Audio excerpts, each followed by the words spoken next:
Ito mga kumpare. Lagyan natin kunting asin.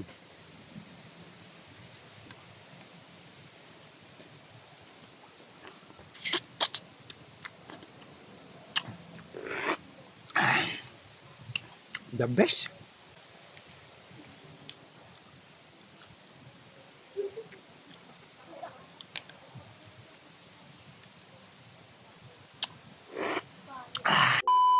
Magandang araw mga kumpare. Alam nyo ba kung anong tawag dito? Ang tawag nito sa amin ay tuhoy. Hindi ko alam kung anong tawag nito sa inyo mga kumpare. Pero sa amin, tuhoy ang tawag dito. I-comment nyo na lang sa baba kung anong tawag nito sa inyo. Ayun, ito ang mumukbangin natin. Iihawin natin to mga kumpare. Samahan nyo ako mag-ihaw.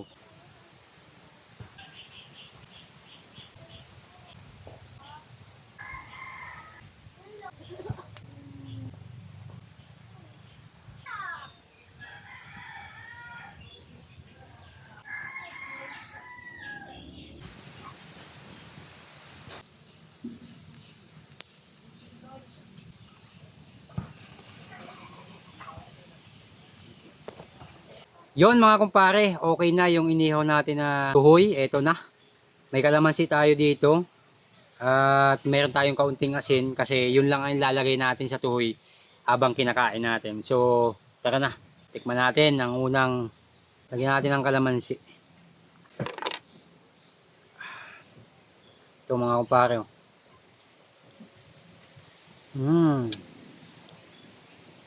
Lagyan natin kunting asin.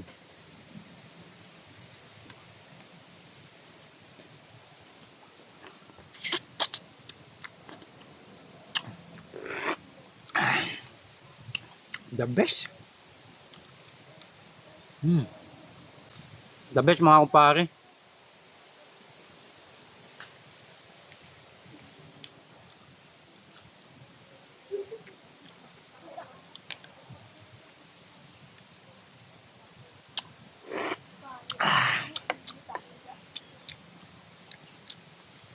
Kain tayo mga kumpare.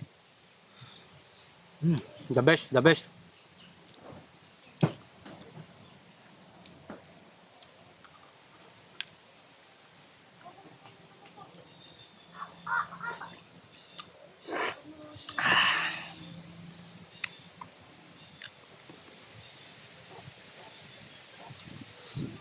Nahuli namin to dito sa sa pakatan ng Awitan.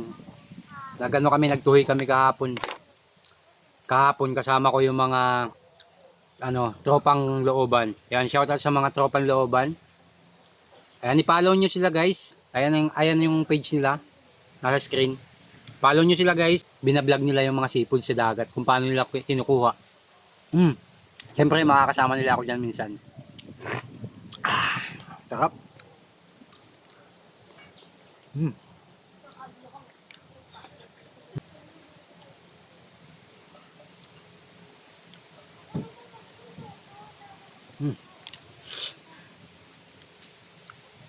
The best mga kumpare. The best ang ganito. Gawin nyo to sa sa tuhoy ninyo kapag may nakabili kayo ng tuhoy o kaya may mga tuhoy kayong makukuhaan. Gawin nyo to mga kumpare. Ihaw lang tapos lagyan yung kalamansi asin. Okay na.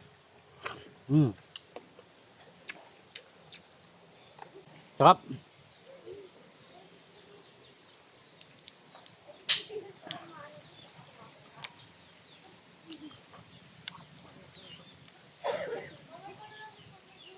Sarap mga kumpare. The best.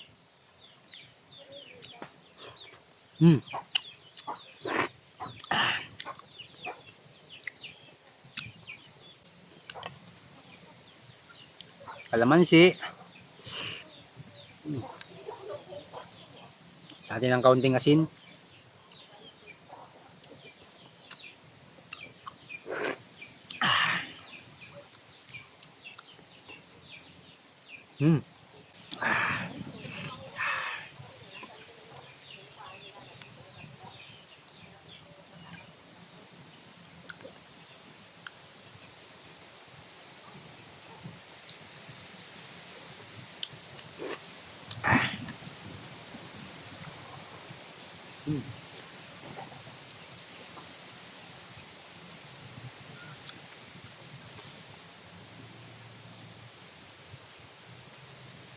Kalamansi oh, laki.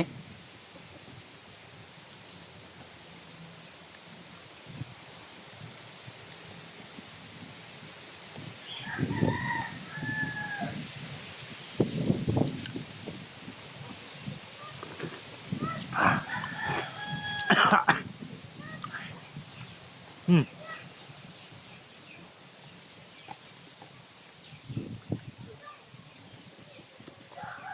Hmm.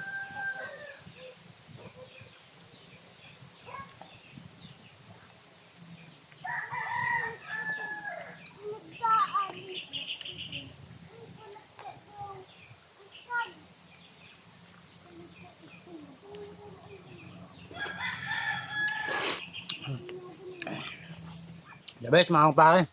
Maraming salamat sa panonood mga kumpare. Huwag niyo kalimutan mag-like, comment, and share. Sa mga hindi pa nakapollow, i-follow niyo na ako mga kumpare. Kita kasi tayo sa susunod na lulutuin natin mga